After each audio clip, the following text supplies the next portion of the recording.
2017, Microsoft filed a patent for technology that can resurrect dead people as chatbots. An actual granted patent that they want to train your AI on texts. They want to train it on voice recordings, your social media posts, and create a bot that talks like you after you die. It specifically targets family members of the soon-to-be deceased. This is a company called You Only Virtual that pivots this AI grief industry. Here's what the founder, Justin Harrison, had to say.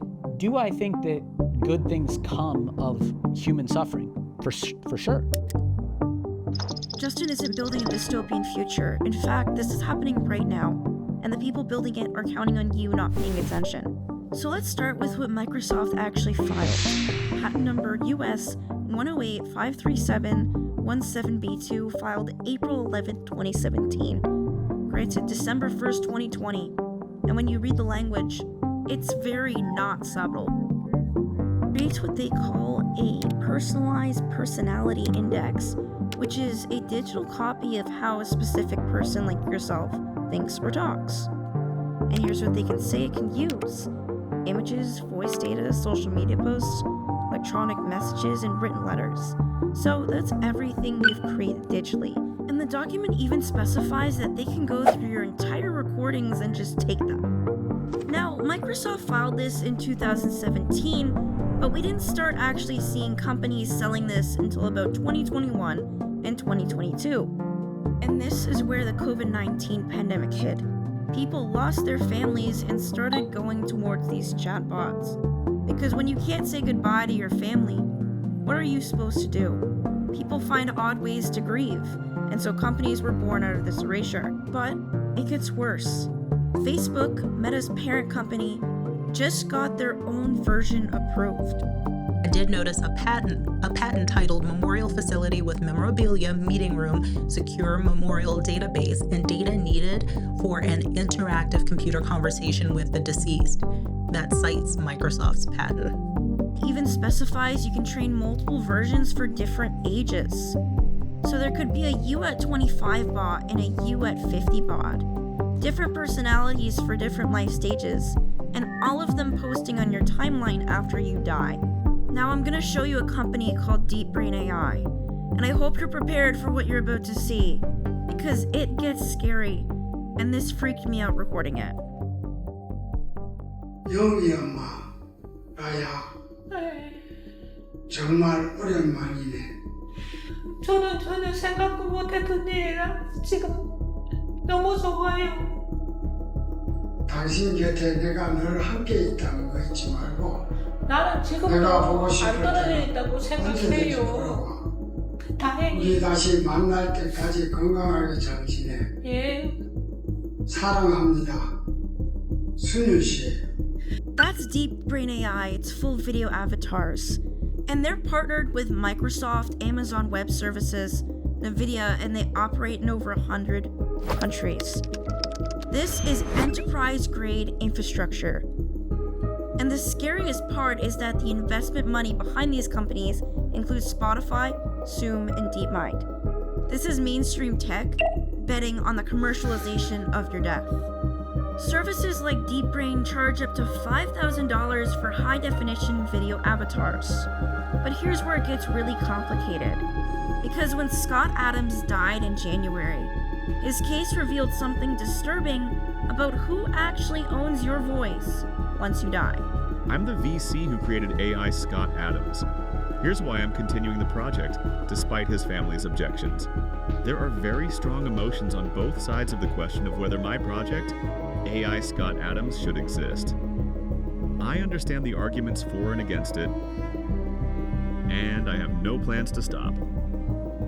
Scott Adams, the guy who created Dilbert, died January 2026 at 68 years old. Within days, an AI account starts posting videos.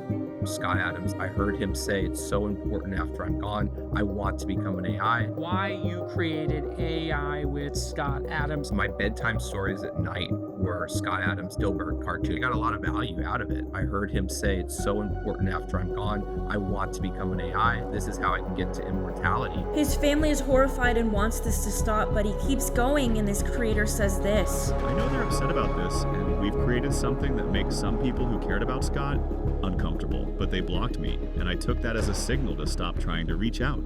2021 podcast where Scott Adams explicitly said, and I'm paraphrasing here, that anyone has his permission to create an AI version of him after he dies. He said it out loud on a recorded podcast. But now you've got this legal nightmare. The AI operator says, I'm just fulfilling what he asked for. He gave permission. And the family says he never meant it like this. This is traumatizing us. And the courts don't know what to do because there's no law that covers this. This is why Microsoft filed that patent in 2017, but you're only seeing these products show up in 2021, 2022, and 2023. They weren't waiting for the technology to improve. Instead, they were waiting for the legal landscape to become clear. Because if the law is ambiguous, they can operate in the gray area. And by the time legislators figure out what to regulate, the industry is already too big to shut down. James Vlahos spent years recording his dying father's life story. James recorded hours of audio and memories of his father and then put it into an app called Hereafter AI. Even the MIT Technology Review tested Hereafter AI out, and they found that the voice realism actually improved over time. So on a human level, I genuinely get that. Obviously, the guy loved his dad and didn't want to let go.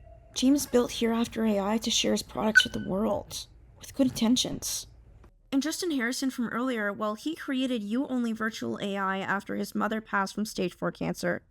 Justin created You Only Virtual as a way to comfort himself from his dying mom and to help others.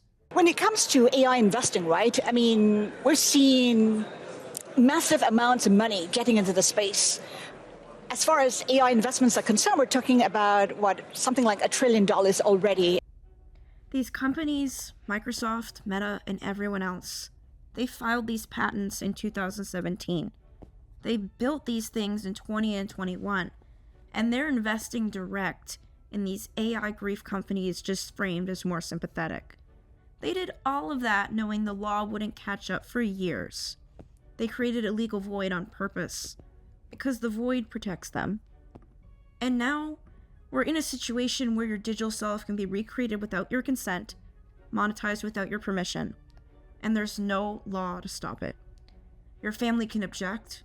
They can say, this is distressing, take it down. And the company can say, no, we have a business model. The reason I spent 2 weeks digging through patents and company filings and legal frameworks is because these companies are counting on us, treating this like it's science fiction. They're also counting on us thinking, that's weird, but it's not happening to me. It's on your phone right now. The terms of service you agreed to when you signed up for Facebook, you already gave them permission to do this AI to you. If you care about this, if you want to do something about it, you need to start with 3 things that I'm going to mention. Check your settings, update your estate plan, and talk to your family. These are the most important things you can do.